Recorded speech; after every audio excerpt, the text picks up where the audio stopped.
Powered by MCX IPF. नमस्कार, CNBC आवाज़ और एमसीएक्स आईपीएफ की तरफ से आप सभी का बहुत बहुत स्वागत है। बात आज यहाँ पर कॉटन की होने वाली है और गुजरात और महाराष्ट्र बहुत बड़े प्रोड्यूसर्स हैं यहाँ पर। इंडियन मार्केट्स एक्चुअली सबसे बड़ी हैं जहाँ तक कॉटन के प्रोडक्शन की बात आती है। हम तीसरे सबसे बड़े कॉटन एक्सपोर्टर भी हैं, दूसरे सबसे बड़े एक्सपोर्टर ऑफ टेक्सटाइल्स भी हैं। और पिछले 2-3 सालों में जिस तरह से कमोडिटी मार्केट्स रही हैं, वॉलेटिलिटी बहुत ज़्यादा बढ़ी है। अंतर्राष्ट्रीय बाज़ारों में 11 साल के हाईज़ पर कॉटन रहा। भारतीय बाजारों में हमने ऑल टाइम हाईज यहां पर आते हुए देखे। अंतर्राष्ट्रीय बाजार में आपने देखा होगा, आइस में हमने यहां पर 158 का हाई देखा और 74 के लो जो अभी यहां पर जहां पर कारोबार हो रहा है वो हालत है यहां पर। भारतीय बाजारों में भी 1.10 1.17 लाख रुपीस पर कैंडी के बाद इतनी भारी मुनाफा वसूली देखने को मिली है। और अगर आप नवंबर दिसंबर के कॉन्ट्रैक्ट्स देखें तो वहां पर और भी गिरावट देखने को मिल रही है। काफ़ी हद तक जैसे हम कॉपर को देखते हैं कि इकोनॉमिक बैरोमीटर होता है, वो उसी हिसाब से कॉटन एग्रीकल्चर कमोडिटीज़ में एक इकोनॉमिक बैरोमीटर के हिसाब से देखा जाता है। तो आज का कोशिश यही रहेगी कि हम अंडरस्टैंड करें कि ओवरऑल कॉटन मार्केट कैसी है, एक्सचेंज का प्लेटफॉर्म जो है उसका किस तरह से हम यहाँ पर फ़ायदा उठा सकते हैं, प्राइस डिस्कवरी, हेजिंग को लेकर क्या कुछ यहाँ पर काम किए जा सकते हैं, क्या प्रोडक्ट है, क्या उसकी अवेयरनेस है, क्या मार्जिन्स हैं, क्या लॉट साइज़ है, इन सभी चीज़ों के बारे में एक डिटेल से यहाँ पर जानने की कोशिश रहेगी। तो सबसे पहले इनवाइट करेंगे हम यहाँ पर मिस दक्षा जानी को, जो मैनेजर हैं पीएमटी एग्री डिपार्टमेंट एमसीएक्स की तरफ से।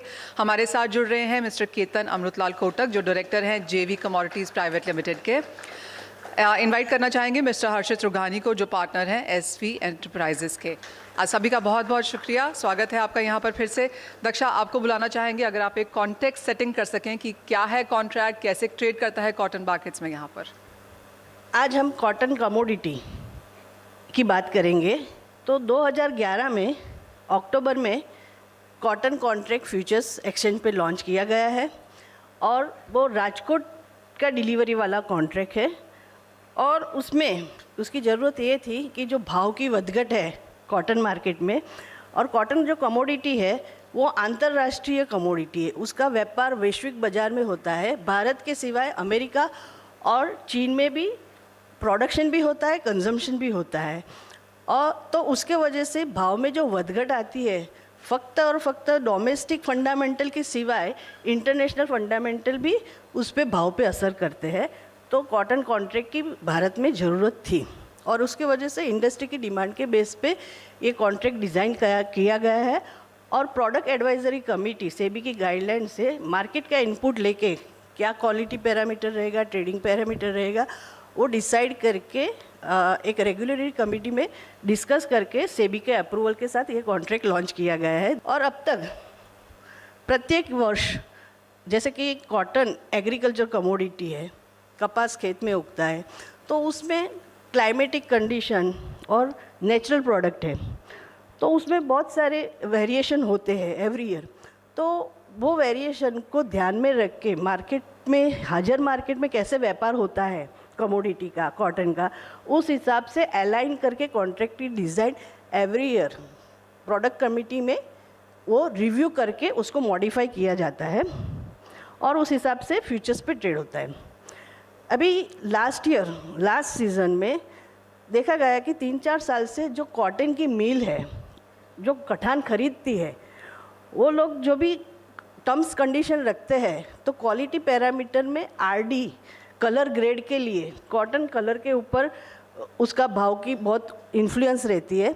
तो कलर ग्रेड के लिए RD reflectance and plus B yellowness, उसके हिसाब से मार्केट में कंडीशंस के हिसाब से भाव डिराइव करते हैं और हाजिर में व्यापार होते हैं। तो एक्सचेंज ने last year RD value introduce किया है।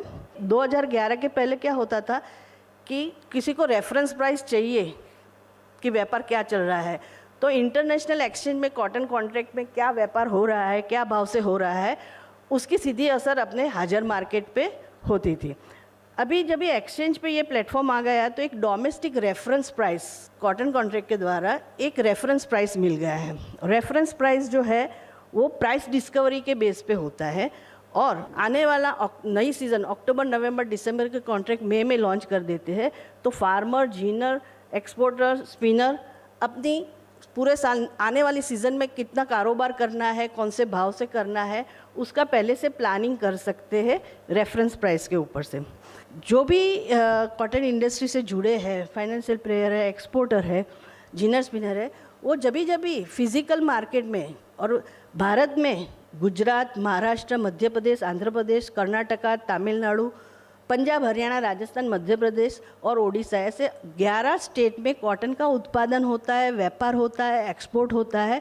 तो सब लोग ये प्राइस डिस्कवरी जो प्रोसेस है रिस्क मैनेजमेंट करने के लिए, तो सब लोग अपना कोड डाल के अपना हेज भी करते हैं और फिज़िकल का जो ट्रांजैक्शन कारोबार करते हैं फिज़िकल स्पॉट मार्केट में, हाजिर मार्केट में, उसको लिंक करके कॉटन का इंडिया का भाव एक रेफरेंस के हिसाब से सब लोग उसका उपयोग करते हैं, अभी भी कर रहे हैं। और बहुत लोग ऐसे हम अवेयरनेस प्रोग्राम करते हैं, फार्मर से लेके टेक्सटाइल मिल के लिए हम 1-to-1 मीटिंग भी करके हेजिंग समझाते हैं और ऐसी अवेयरनेस प्रोग्राम करके उनको हेजिंग के लिए ज़्यादा से ज़्यादा हेजिंग का बेनिफिट लेके प्राइस डिस्कवरी प्रोसेस में उनको समावेश करने का हमारी हमेशा कोशिश रही है। जो कॉटन इंडस्ट्री के साथ डायरेक्ट की इनडायरेक्ट लोग जुड़े हैं, वो लोग को एक कॉटन में कैसे कारोबार चलता है उसका हाजिर मार्केट के साथ लिंक करके कैसे अपना मुनाफा बढ़ा सकते हैं।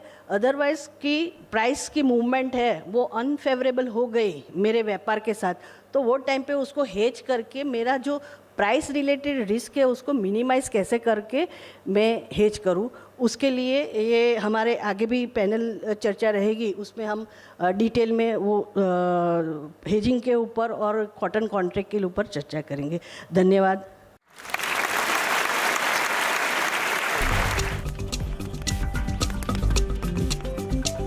CNBC Awaaz presents the Commodity Classroom, powered by MCX. जैसे आपने कहा कि एक्सचेंज के थ्रू हम यहाँ पर हेजिंग, एक प्राइस रेफरेंस, एक प्राइस डिस्कवरी को यहाँ पर आता हुआ देखते हैं और हम कई सारे इस तरह के अवेयरनेस प्रोग्राम्स करते हैं और लोग हमें आके बोलते हैं कि मेरा बिजनेस तो ठीक ठाक चल रहा है और हमें आदत नहीं है फ्यूचर्स देखने की। हाँ, हम MCX खोल के कभी देख लेते हैं वो प्राइस रेफरेंस के हिसाब से, लेकिन हेजिंग अभी हमने यहाँ पर करना शुरू नहीं किया है।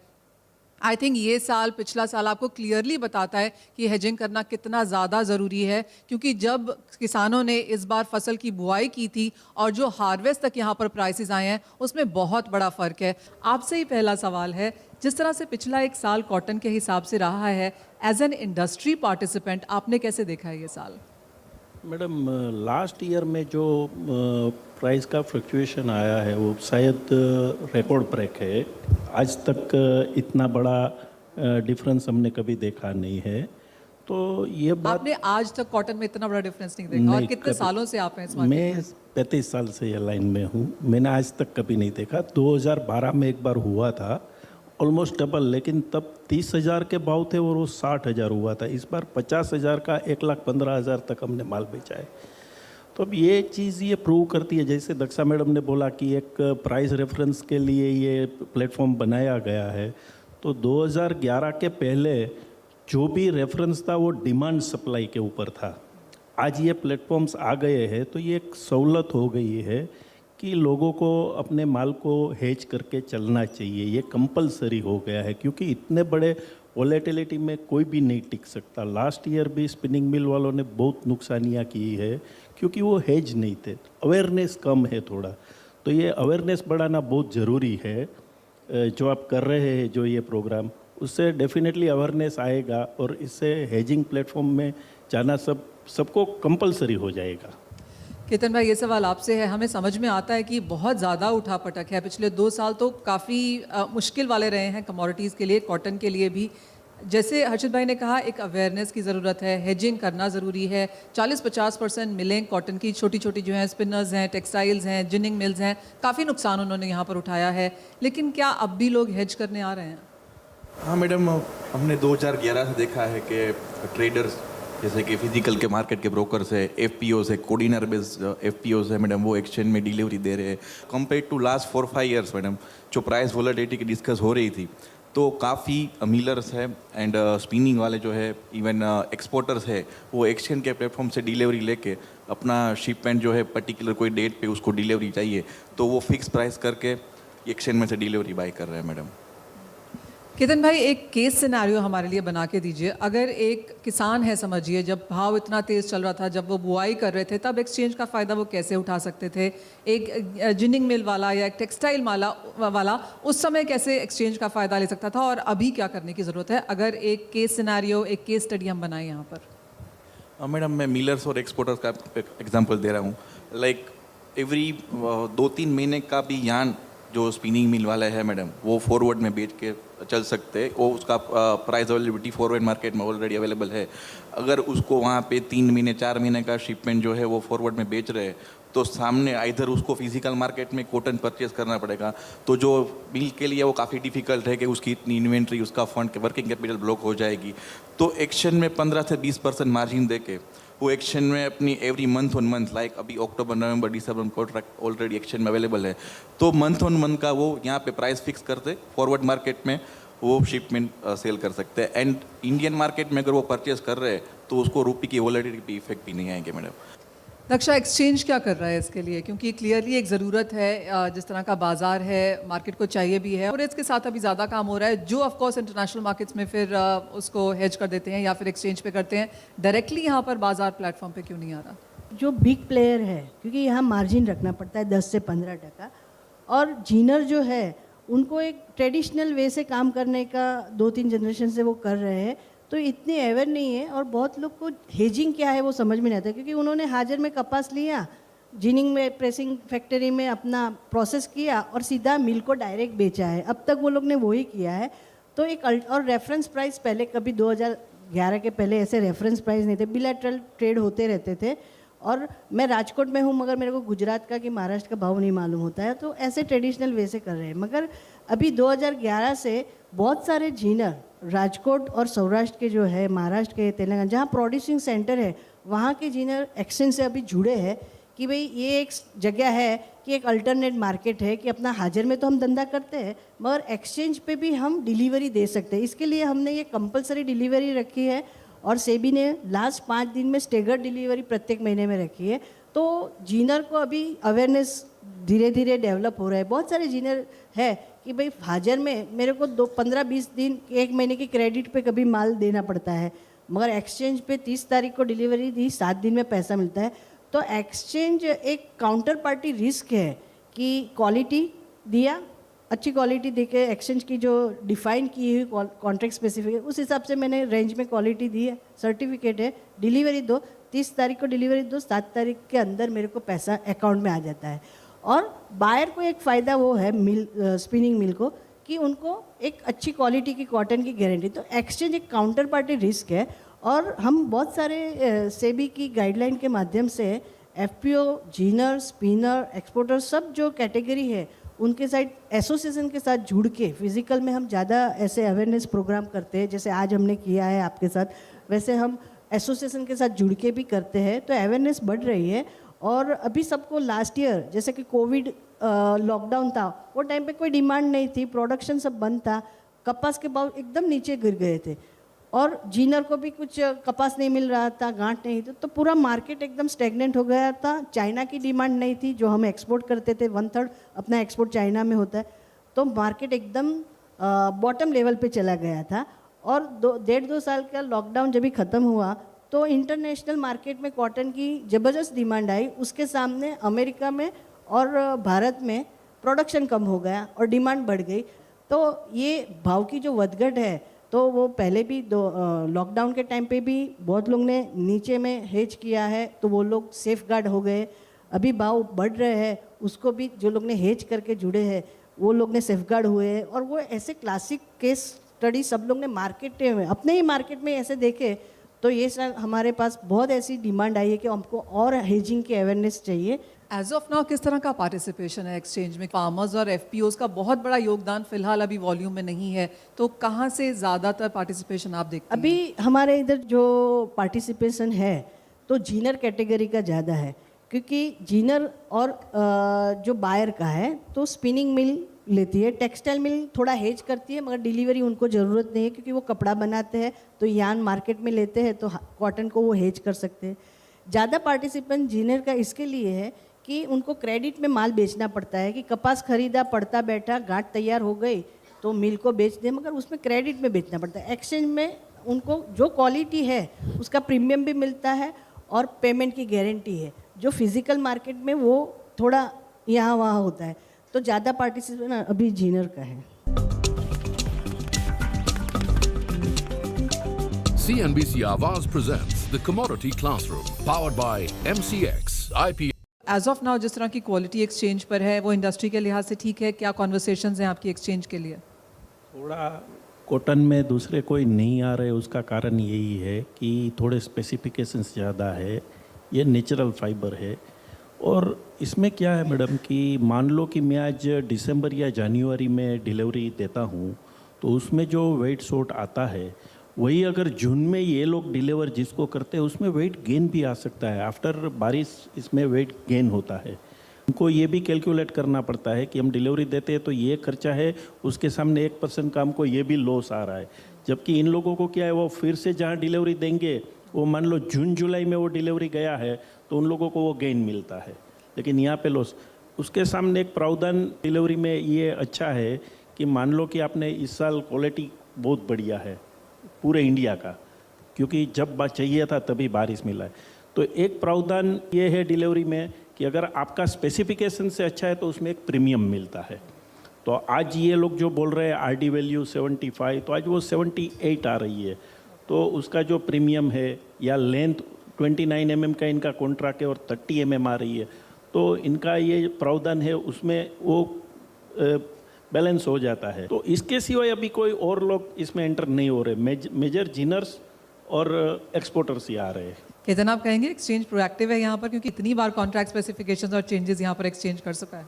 तो मैडम ये नेचुरल कमोडिटी है, तो कई बार ज़रूरत रहती है कि भाई हर्षित भाई ने बताया कि इस बार जो है क्रॉप काफ़ी अच्छा है। Otherwise last year 75 RD initially first peak जो आती है फार्मर्स करते हैं उसमें वो फुलफिल हो जाता था, लेकिन सेकंड और थर्ड पीक में 73 RD भी नहीं होती थी। लेकिन इस बार 70, जैसे हम मार्केट में जाए ज्वेलरी शोरूम में कि भाई 22 कैरेट है और आपको वो 24 कैरेट जैसे ऐसा है, इंस्टेड ऑफ 75 वो आपको 77 दे रहे हैं, तो जीनर्स को भी बेनिफिट है कि भाई आपको वो अच्छी क्वालिटी एक्सचेंज पे प्लेटफॉर्म पे आ रही है। जो ये डिलीवरी सेंटर्स है काफ़ी अच्छे है। वैसे गुजरात में राजकोट और कड़ी में मैडम काफ़ी अच्छा कॉटन डिपॉजिट होता है एंड जीनर्स और वैल्यू पार्टिसिपेंट है काफ़ी खुश है मैडम इससे। कॉटन में सबसे ज़्यादा कारोबार एज ऑफ नाउ कहाँ से हो रहा है? डिलीवरी वाइज कड़ी एंड राजकोट में। एंड इस बार अभी महाराष्ट्र में बारिश लेट भी काफ़ी आई, तो वहाँ पे एक आध महीना सीज़न लेट है। अक्टूबर कॉन्ट्रैक्ट में जनरली मॉइस्चर इतना कंट्रोल नहीं होता है, लेकिन फिर भी एक्सचेंज में इस महीने भी 20 दिवाली के त्यौहार के बाद फटाफट डिलीवरी लगनी स्टार्ट हो गई है। तो हम सोच रहे हैं कि एक्सचेंज में 2,500-3 हज़ार बेस अक्टूबर कॉन्ट्रैक्ट में लग जाएगी मैडम कड़ी में। मुझे अब यहाँ पर प्राइस डिस्कवरी की बात करनी है। आप यहाँ पर कारोबार करते हैं नहीं करते हैं, पर आप जिस भी वैल्यू चेन में हैं, एक बेसिक स्टार्ट आप यहाँ पर कॉटन के प्राइस से करते हैं। एक्सचेंज का महत्व वहाँ पर कितना अपने आप को वो साबित कर पाए हैं? कॉटन वैल्यू चेन में मेरे ख्याल से ये अफेक्ट जिनर्स और स्पिनर्स को ही करेगा, क्योंकि कॉटन के रेट से वो फिज़िकल मार्केट में कैंडी में बोले जाते हैं जो 356 kg का है। उसके बाद जब वो यान में कन्वर्ट होता है तो वो पर केजी में बोला जाता है। उसके बाद जब वो कपड़ा बनता है तो वो पर ग्राम में बोला जाता है। तो आफ्टर यान वैल्यू चेन को कोई ज़्यादा फर्क नहीं पड़ता है बहुत वॉलेटिलिटी का। जो फ़र्क है वो जिनर्स और स्पिनर्स को ही है। मेरे ख्याल से ये जो अवेयरनेस आनी चाहिए वो जिनर और स्पिनर्स में ही आएगी। बाकी के आगे के वैल्यू चेन वाले को कोई गारमेंट्स है या कपड़ा है वो लोग ग्राम में बेचते हैं, उसको कोई मतलब आप ये केजी में या ग्राम में देखें तो कोई बड़ा फ़र्क नहीं है, कितना भी भाव का फ़र्क होता है। और पहले कई सालों तक हम ये देखते थे कि एक जैसे ही माल आता था किसानों से बेचते थे, अब वो नहीं हो रहा है। किसानों की होल्डिंग कैपेसिटी पहले ऐसा होता था कि किसान ने माल का उतारा लिया खेत से तो कपास नज़दीक की एपीएमसी मंडी में जाके बेच देगा, तो उस दिन का जो भाव ऑक्शन में होगा उसको देख के ही निकलना है, क्योंकि वापस तो वो लेके नहीं जाएगा, क्योंकि वो लेके आया है तो बेच के जाना है, जो भी भाव है दे दो। तो उसको प्राइस टेकर थे कि भाई ऑक्शन में व्यापारी लोग ने, जीनर ने, कि जो कास्कर है, मिडल मैन है, उसने जो भाव दिया कपास के वो लेके जाता है। अभी वो उतना ही माल लेके जाता है कि उसको बेचना है और उसको बार्गेनिंग कैपेसिटी बढ़ी है कि मेरी ये क्वालिटी है तो एक्सचेंज में ये मेरा एक कपास की क्वालिटी पे एक्सचेंज में गठान ये भाव से बिक रही है, तो मेरा ये भाव मिलना चाहिए। तो इतने अवेयरनेस हो गई है अपने भारत के कपास किसान के, वो एक बेनिफिट बड़ा मिला है। मैडम, हमारे प्रधानमंत्री ने 7 या 8 साल पहले बोला था कि हम किसानों की आवक दुगनी कर देंगे। आप 7-8 साल पहले की कमोडिटी के रेट्स देखिए, आज के रेट देखिए, दुगनी हो गई है और प्रोडक्शन कॉस्ट वही का वही है। तो उन्होंने ये करके दिखा दिया है कि फार्मर की इनकम को डबल कर दिया है।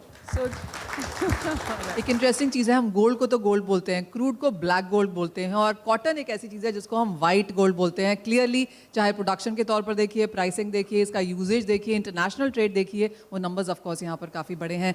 लेकिन थैंक यू पैनलिस्ट आज यहाँ पर जुड़ने के लिए, और बहुत अच्छा डिस्कशन हमारे व्यूअर्स के लिए यहाँ पर करने के लिए। धन्यवाद।